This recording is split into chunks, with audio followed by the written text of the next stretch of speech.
हरे कृष्णा। आज का वीडियो बहुत डिमांड पर है। बहुत सारे लोगों का एक क्वेश्चन है या कह सकूँ कि बहुत सारी क्वेरी आ रही थी लगातार इसी टॉपिक के ऊपर कि यहाँ से जब हम लोग इंडिया से शेंगन वीज़ा लेकर इंडिया, नेपाल, पाकिस्तान किसी भी कंट्री से जब हम शेंगन का टूरिस्ट वीज़ा लेकर शेंगन कंट्री में पहुँचते हैं तो वहाँ पर हम वर्क वीज़ा में कैसे कन्वर्ट करें, वहाँ की हम टीआरसी कैसे लें, वहाँ का रेजिडेंस परमिट कैसे अप्लाई करें या कैसे मिलेगा। तो आज इसके ऊपर थोड़ा सा हम एक डिटेल्ड वीडियो बनाते हैं। थोड़ा सा लंबा होगा लेकिन बहुत इन्फॉर्मेटिव और बहुत समझ के लिए होगा। मैं कुछ नेगेटिव और कुछ पॉजिटिव सारे पॉइंट्स इस एक ही वीडियो में कोशिश करूंगा कवर करने के लिए। पहले तो ये समझें कि 95% शेंगन कंट्रीज में, जैसे अगर 28 कंट्रियां हैं तो 28 शेंगन कंट्रीज के अंदर टूरिस्ट वीज़ा वर्क वीज़ा में कन्वर्ट नहीं होता। बेस्ट ऑफ माई नॉलेज सिर्फ 3 जगह पर ही ऐसी कन्वर्जन होती है। वैसे तो ये कन्वर्जन नहीं होती है, इसको कन्वर्जन वर्ड कहना ही गलत है। आपका वहां पर वर्क परमिट एक अप्लाई होगा, उसमें आपकी टीआरसी बनेगी, तो कोई टूरिस्ट से कन्वर्ट नहीं हो रहा, वो एक फ्रेश न्यू फाइल आपकी लग रही होती है। तो 3 कंट्रियां हैं जिसके अंदर हम लोग कर सकते हैं आपका, पर मैं उन तीनों में प्रॉब्लम्स क्या हैं और तीनों के सोल्यूशंस क्या हैं वो आपको समझाता हूं। पहली कंट्री है आपकी पोलैंड। पोलैंड के अंदर प्रॉब्लम नंबर 1 कि वो थोड़ा सा टाइम टेकिंग है, थोड़ी सी डिफिकल्ट डॉक्यूमेंटेशन है, थोड़ा सा डिफिकल्ट वहां पर रेंट एग्रीमेंट लेना है, थोड़ा सा डिफिकल्ट वहां पर जॉब ढूंढना है आपके लिए। बट यस, पोलैंड के अंदर ऐसा कन्वर्जन या इस तरीके से अप्लाई आप कर सकते हो। दूसरी कंट्री है आपकी पोर्चुगल, जहां सारी जनता आकर पहुंचती है। हर कोई व्यक्ति कहता है कि भाई शेंगन पहुंचूंगा तो मैं पोर्चुगल पहुंच जाऊंगा। पोर्चुगल के अंदर आप समझें कि प्रोसेस क्या है या आपको दिक्कत क्या है वो समझाता हूं। आप समझो, जब आप पोर्चुगल में जाकर आप अप्लाई करते हो तो पहली चीज कि पोर्चुगल में बहुत ज्यादा भीड़ है, मतलब ओवर क्राउड है वहां पर। तो उससे क्या हो रहा है कि आपका जो प्रोसेस है वो इतना लेंदी हो चुका है कि आज की डेट में अगर आपको पोर्चुगल की परमिट पर अपनी टीआरसी या अपना टेम्परेरी रेजिडेंस कार्ड बनवाना है तो उसमें कम से कम 2 से 2.5 साल का समय लगता है। तो जब आप अप्लाई करते हो किसी भी कंट्री में अपनी टीआरसी के लिए तो by law, bye legal law आप उस कंट्री का बॉर्डर नहीं छोड़ सकते।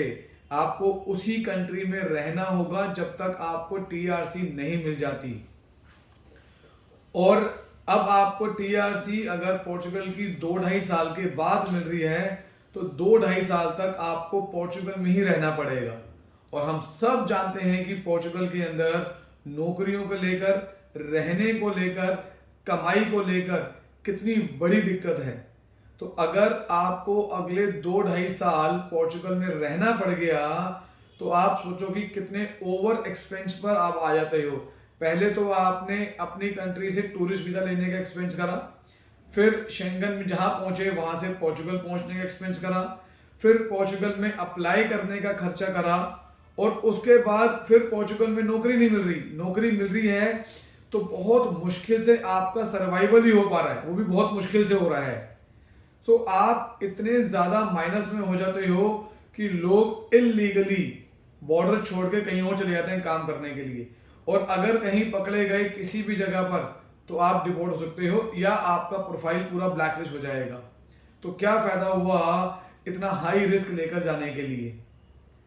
अब मैं बताऊं आपको तीसरी जगह जो सबसे सिक्योर, सबसे सेफ, जहां पर इजीली काम हो जाता है, लीगली काम हो जाता है बाय गवर्नमेंट के हिसाब से, वो है आपकी माल्टा।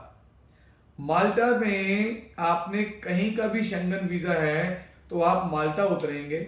माल्टा में उतरकर आपको एक कंपनी चाहिए जो आपको काम दे रही हो। माल्टा में काम की कोई कमी नहीं है, वर्कर्स वहां पर हमेशा चाहिए। उन लोगों को अलग अलग इंडस्ट्री में लोग चाहिए।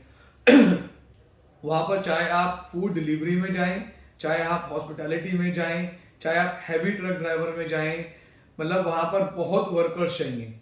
और जैसे जैसे समर आता रहता है वैसे वैसे वहाँ पर वर्कर्स की डिमांड और बढ़ जाती है। तो माल्टा में काम की कोई कमी नहीं है।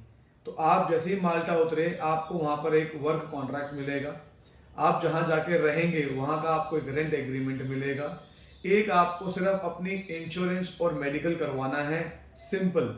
मैं इस डिटेल्ड प्रोसेस में नहीं जा रहा, मैं ये बता रहा हूँ कि वहाँ पर कितना ईजी है। सो माल्टा में उतरने के बाद आपका मैक्सिमम 2 महीने के अंदर विद इन 2 मंथ्स में आपको माल्टा की शेंगन की टीआरसी मिल जाती है। टेम्परेरी रेजिडेंस कार्ड आपके हाथ में होता है। एक और लॉ के हिसाब से आप शेंगन में 2-3 जगह पर भी टीआरसी कैरी कर सकते हो अगर आप उनका टैक्स पे कर रहे हो। तो मैं क्या सलाह देता हूं कि आप लोग कहीं पर भी शेंगन में हैं तो पहले माल्टा आएं, माल्टा की अपनी टीआरसी लें, माल्टा में नौकरी करें। माल्टा में नौकरी के साथ साथ अब आपको किसी भी कंट्री में अपना सोर्स, अपनी टीआरसी, अपना नेटवर्क, अपना बेस बनाना है तो एटलीस्ट आपके पास एक लीगल टीआरसी है, एक नौकरी है जहां से पैसा कमा रहे हो। तो बीच बीच में छुट्टी लेकर आप उस कंट्री में जाएं जहां पर भी आपको अपना बेस बनाना है, वहां पर अपने बेस बनाने की तैयारी करें। जब उस कंट्री में आपका स्ट्रॉन्ग बेस हो जाए, जब उस कंट्री में आपकी सेटलमेंट हो जाए तो आप माल्टा की टीआरसी छोड़कर उस कंट्री की टीआरसी ले लो, या पहले उस कंट्री की टीआरसी भी ले लो। तो 2 टीआरसी हो गई, एक उस कंट्री की टीआरसी जहां जाना चाहते हो, एक माल्टा की टीआरसी। जब 2 टीआरसी हो जाएं फिर माल्टा की टीआरसी को आप विड्रॉ कर दो। तो एटलीस्ट आप लोग लीगल, सेफ, सिक्योर पैसा कमाते हुए बाकी शेंगन कंट्री में अपना बेस बना रहे हो। तो सबसे इजी, सबसे आसान और लीगल रास्ता है कि अगर आपके पास शेंगन टूरिस्ट वीज़ा है तो आप माल्टा में आएं। माल्टा में आपको सारी सपोर्ट मिल जाती है। हमारा अपना खुद का ऑफिस इंडिया में है, हमारा अपना खुद का ऑफिस माल्टा में है। आपको कोई भी सर्विसेज, सपोर्ट, गाइडेंस, कंसल्टेशन आपको चाहिए किसी भी प्रकार की माल्टा में, मैं सिर्फ ये नहीं कह रहा कि टूरिस्ट से वर्क, कोई भी आपको एडवाइस, कंसल्टेशन चाहिए तो आप नीचे दिए गए नंबर्स पर कॉल करें, हमारे ऑफिस में हमारी टीम के साथ कनेक्ट करें। हम आपको हर एक गाइडेंस देंगे माल्टा में अपने आप को सेटल करने के लिए। हमारे ऑफिसेस, हेड ऑफिस हमारा नोएडा में है, हमारे ऑफिसेस सिरसा में हैं, कुरुक्षेत्र में हैं, हैदराबाद में हैं, गुंटूर में हैं, गुजरात में हैं, हमारे अपने ऑफिसेस।